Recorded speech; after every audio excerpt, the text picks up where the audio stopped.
شروع کرتا ہوں اللہ کے نام سے جو رب العالمین ہے، رحمان الرحیم ہے، مالک یوم الدین ہے، ہم جس کی عبادت کرتے ہیں اور جس سے مدد چاہتے ہیں۔ درود و سلام اس کے نبی برحق، سید المرسلین، خاتم النبیین، شفیع المذنبین، رحمت للعالمین، گنبد خضرا کے مکین، جناب احمد مجتبیٰ محمد مصطفیٰ صلی اللہ علیہ وسلم، ان کی آل اور اصحاب پر۔ حج ارکان اسلام میں 5واں رکن ہے، لیکن یہ دلچسپ بات ہے کہ اس میں تمام عبادتیں جو ہیں ان کی روح اتر آئی ہے۔ اس میں توحید باری تعالیٰ کی جلوہ گری تو آپ کو نظر آتی ہے، لیکن نماز بھی اس کا حصہ ہے۔ روزے میں جس صبر و ثبات اور استقلال و استقامت، توکل اور استغنا کی ضرورت ہوتی ہے، وہ بھی اس کے اندر موجود ہے۔ اس میں زکوٰۃ میں جس طرح آپ پیسہ خرچ کرتے ہیں، اپنی گاڑی کمائی کو اس میں بھی خرچ کرتے ہیں۔ اور سب سے بڑی بات یہ ہے کہ آپ کے عزیز ہیں، جنہیں آپ اپنی نظروں سے نہ اوجھل ہونے دینا چاہتے ہیں، نہ وہ آپ کو ایک طرح سے اوجھل ہونا دینا چاہتے ہیں، ان سب کو چھوڑ کر آپ اللہ کی راہ میں اس کے گھر کا رخ کرتے ہیں۔ آپ زندگی میں اس بات کے عادی ہیں کہ عیش و عشرت ہو، فراغت ہو، بہترین لباس ہو، لیکن آپ اللہ کی راہ میں اس کی خوشنودی حاصل کرنے کے لیے 2 بنا سلے ہوئے کپڑوں کو زیب تن کرتے ہیں۔ آپ ایک طرح سے سفر کرتے ہیں، اور سفر کرنے کے بعد آپ خانہ کعبہ میں جانے کے بعد طواف کعبہ کرتے ہیں، یعنی دیوانہ وار چکر لگاتے ہیں، اور اللہ کی کبریائی اور اس کی وحدت اور اس کی سربلندی جو ہے اس کے ترانے گاتے ہیں۔ آپ حضرت حاجرہ کی طرح سے صفا اور مروہ کے درمیان سعی کرتے ہیں۔ آپ منا، عرفات، مزدلفہ میں قیام کرتے ہیں اور ہر وقت اللہ کی کبریائی کے ترانے گاتے رہتے ہیں، توبہ اور استغفار کرتے رہتے ہیں، اور اس طرح سے تزکیے کے ایک پورے عمل سے اپنے آپ کو گزارتے ہیں۔ یعنی بالکل جس آدمی نے صحیح معنی میں حج کر لیا اور حج کا حق ادا کر دیا، وہ حج کرنے کے بعد ایسا ہی ہو جاتا ہے جیسے کہ اپنی ماں کی کوکھ سے جنم لیتے ہی معصوم ہوتا ہے، نیک ہوتا ہے۔ اسی طرح سے اگر آپ دیکھیں تو حج جو ہے اس کی غیر معمولی اہمیت ہے۔ حج کے بارے میں 2 باتیں ہمیشہ خیال رکھنی چاہیے۔ ایک تو یہ کہ سید الطائفہ جنید بغدادی کے پاس ایک شخص آیا، آپ نے کہا بھائی بہت دن سے نظر نہیں ہے، کہاں تھے؟ کہا کہ حج کو گیا ہوا تھا۔ ماشاءاللہ حج کر آئے؟ ان کے جی۔ تو کہا کہ جب تم نے حج کی نیت کی تھی تو کیا یہ نیت کی تھی کہ آج سے تم ساری دنیا سے منہ موڑ کے اللہ کی طرف رخ کر رہے ہو؟ اس نے کہا ایسا تو میں نے نیت نہیں کی۔ آپ نے کہا کیا تم نے جب دنیاوی لباس کو اتار کر جو 2 بنا سلے ہوئے کپڑے زیب تن کیے تھے، تو کیا تم نے سوچا تھا کہ آج سے خواہشات دنیاوی کا لبادہ اتار کر رضائے خداوندی کا جامہ زیب تن کر رہے ہو؟ کہا ایسا بھی نہیں سوچا۔ کہا کہ کیا جب تم نے طواف کیا تھا تو کیا تم نے سوچا تھا کہ آج سے تمہاری زندگی کا مرکز و محور صرف ذات خداوندی ہوگی اور کوئی نہیں؟ جب تم نے سعی کی تھی تو کیا تم نے سوچا تھا کہ آج سے زندگی میں اٹھنے والا ہر قدم صرف مرضی مولا کے مطابق ہوگا اور کچھ نہیں۔ جب تم نے جانور کی قربانی دی تھی تو کیا تم نے سوچا تھا کہ اپنے دل کی نفسانی خواہشات کو، توہمات کو، وسوسوں کو، کینہ و حسد کو تم ایک طرح سے قربان کر رہے ہو؟ اس نے کہا ایسا بھی نہیں میں نے سوچا۔ کہا کیا جب تم نے رمی کی تھی، یعنی شیطان کو کنکریاں ماری تھیں، تو کیا تم نے یہ سوچا تھا کہ تم بنیادی طور پہ آج سے تمام اپنے اندر کی جو بدی ہے اس کو سنسار کر رہے ہو، اس کو مٹا رہے ہو؟ اس نے کہا ایسا بھی نہیں سوچا۔ تو آپ نے کہا کہ میرے بھائی، تم نے اس طرح حج نہیں کیا جیسے حج کیا جانا چاہیے تھا، بلکہ اگلے سال جانا اور پھر حج کرنا، اور کوشش کرنا کہ اس طرح کرو۔ ایک بات تو یہ۔ دوسری بات جو ہے وہ ہمیں اپنی زندگی سے تعلق رکھنی چاہیے، کے حوالے سے دیکھنی چاہیے حج میں، اور وہ کیا ہے کہ حج جو پورا ہے وہ ایک باپ، ایک بیوی اور ایک بیٹے کے گرد ہے۔ بیوی جو ماں بھی ہے اور بیوی بھی ہے، بہت دلچسپ بات ہے۔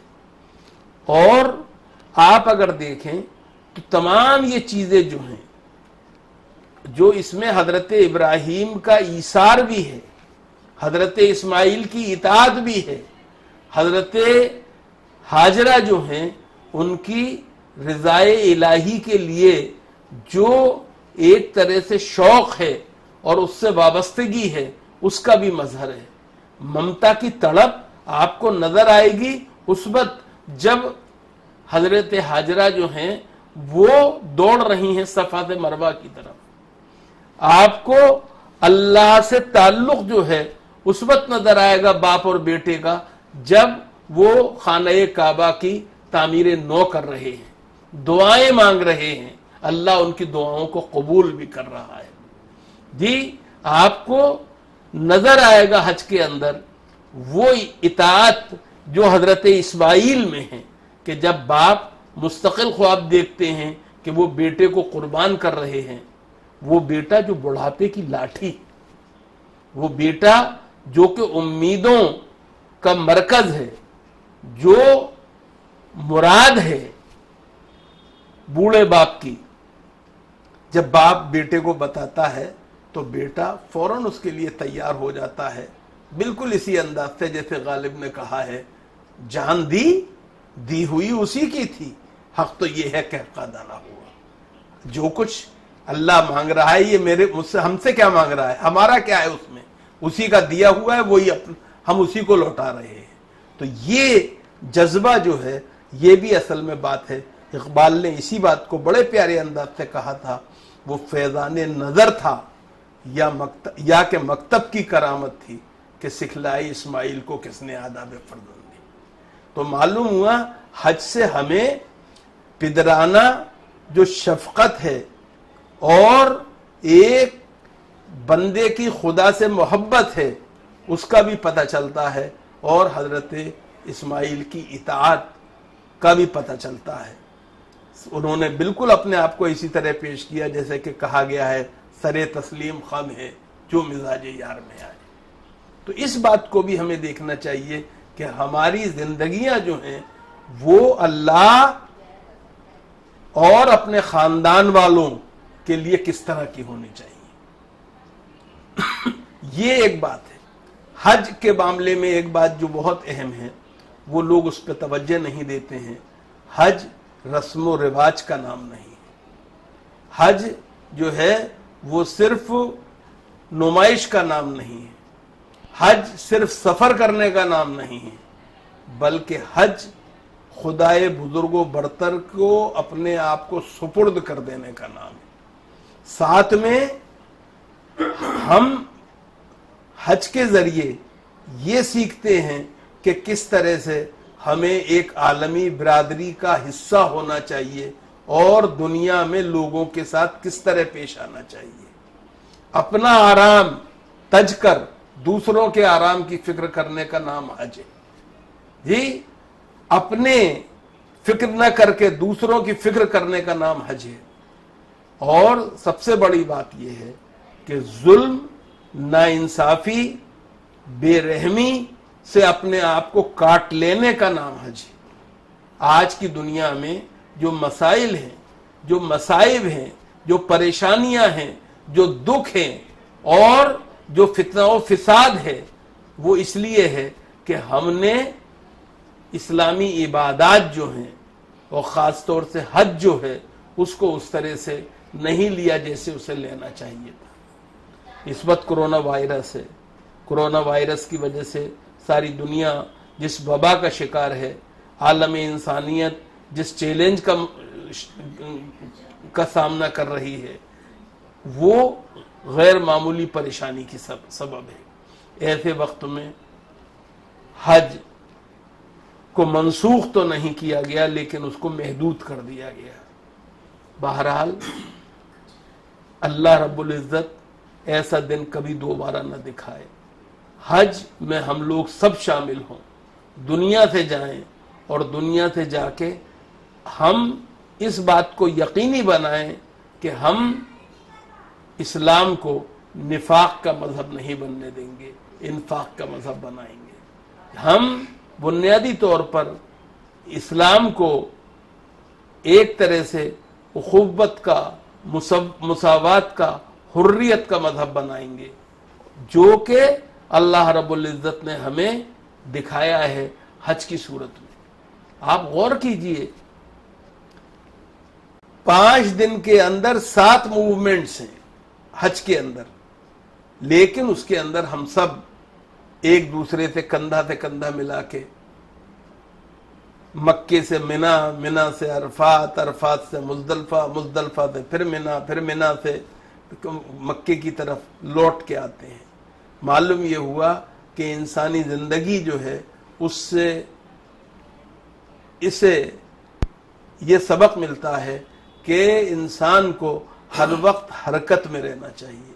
حرکت میں برکت بھی ہے، حرکت میں نصرت بھی ہے، لیکن وہ اس طرح ہونی چاہیے کہ اس کے اندر طمع نہ ہو، عداوت نہ ہو، حرص نہ ہو، ہوس نہ ہو، نفرت نہ ہو، عناد نہ ہو، فساد نہ ہو۔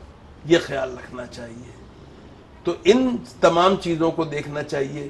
ہماری سمجھ میں یہ بات نہیں آتی ہے کہ اسلام سے پہلے بھی عربوں کے اندر ایک بات کا فیصلہ ہوتا تھا کہ یہ زمانے جو ہیں یہ جنگ کے زمانے نہیں ہیں۔ کیا وجہ ہے کہ آج جب دنیا میں اسلام اپنی سربلندی کا مظاہرہ کر چکا ہے، دنیا میں اتنے اسلامی ملک ہیں، ان میں وہ اتحاد، وہ اتفاق نہیں ہے۔